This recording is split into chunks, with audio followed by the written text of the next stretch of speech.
So the wildest in the sense that it is just the dumbest insider trading story I've ever heard just happened in Texas.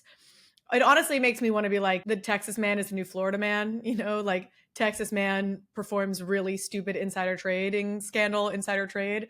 But anyways, I wanted to talk about it today because it's just wild. It's the kind of financial scams that we like talking about here on this show. So, a man named Tyler Loudon was married to a woman who worked on the mergers and acquisitions team for BP Oil. They lived in Houston. She worked on this acquisitions team. Basically, she would help to oversee mergers and acquisitions that BP Oil was planning.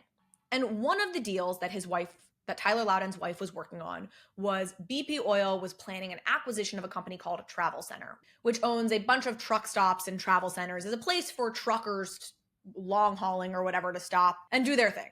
Now, Tyler and his wife both work from home and even at times over the course of a year had traveled together and stayed in small Airbnbs together, so they hear what each other is working on. And Tyler can clearly hear that his wife is working on this deal, this acquisition of Travel Center by BP Oil.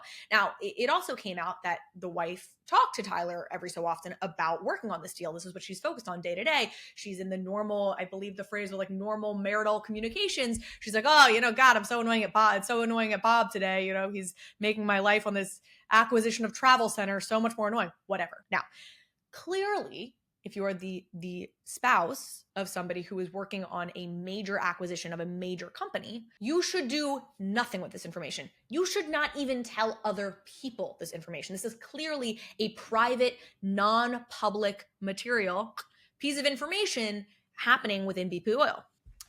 But that's not how Tyler Loudon treats this. This dude, starting in December of 2022, sells out of all of his other stock positions, basically clears out everything in his individual brokerage account and his retirement account, and just starts mega buying Travel Center stock. Travel Center, the company that is going to be bought by BP Oil, which I get it because, yeah, that's smart. You have a piece of non-public material information that is going to affect the stock price of Travel Center. So it would be really smart to own Travel Center if that wasn't completely and obviously illegal.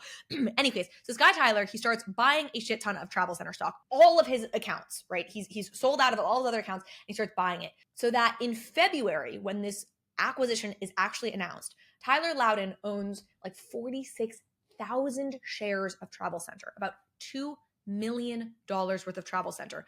And again, seemingly nothing else. He owns no other stocks.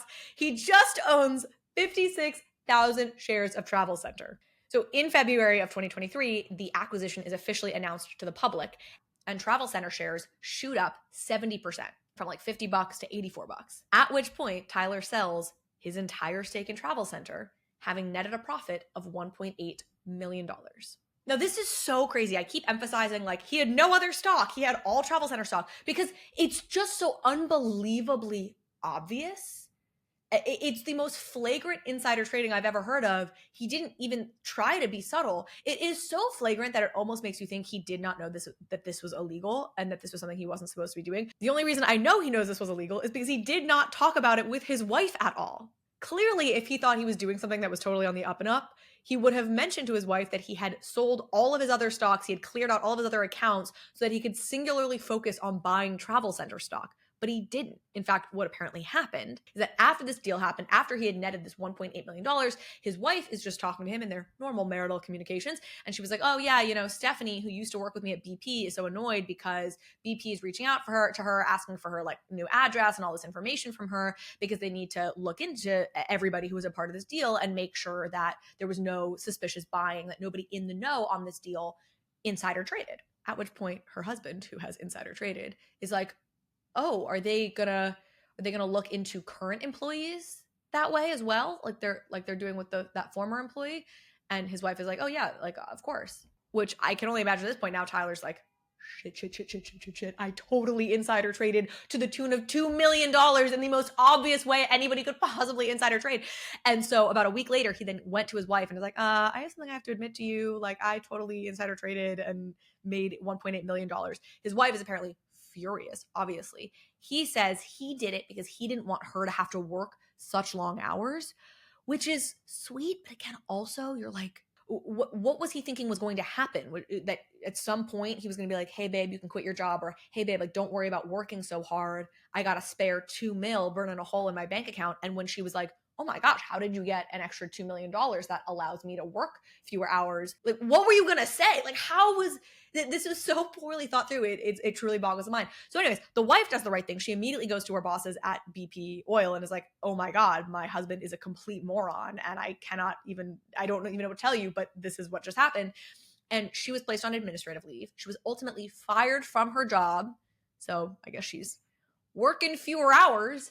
Now, the husband has been charged and he will be sentenced May 17th, and he could face jail time of up to 5 years, and he faces a fine of $250,000. He, of course, has to give all the ill-gotten gains back. But it's honestly, I mean, this is like a sad story. It just boggles the mind. Like, this woman, by the way, I don't want to give her name because they didn't put it in a lot of the articles. There's a couple articles that named her, but I looked her up. Like, she went to Cornell. Like, she's seemingly a bright woman. So how she ended up with somebody this slow, I mean, she's filed for divorce. So again, frankly, a pretty sad story. But I want to close with this because this is just so crazy to me.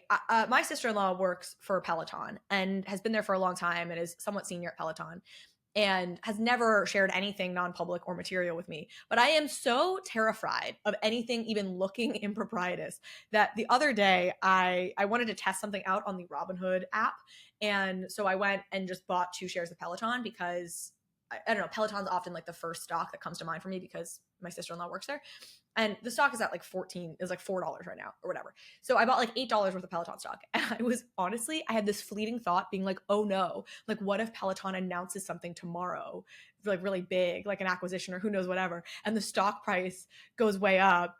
Wait, this is such a stupid thought because obviously I would have also had to sell, but it's a stupid for it to be like insider trading, which I probably would have done if the stock had shot up. But it was such a stupid thought because I bought 2 shares. I had $8 worth of Peloton stock, and this was truly a thing that crossed my mind. Like, I cannot even begin to imagine you're married to somebody who clearly has non-public material information, which is the mark of insider trading, and you do this, and you think you're not going to get caught. Like, how do you think?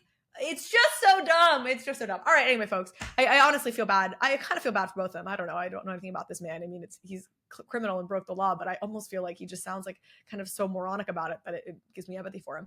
In any case, that is our story for today. I hope you enjoyed this quick little story time, and I will see you next time.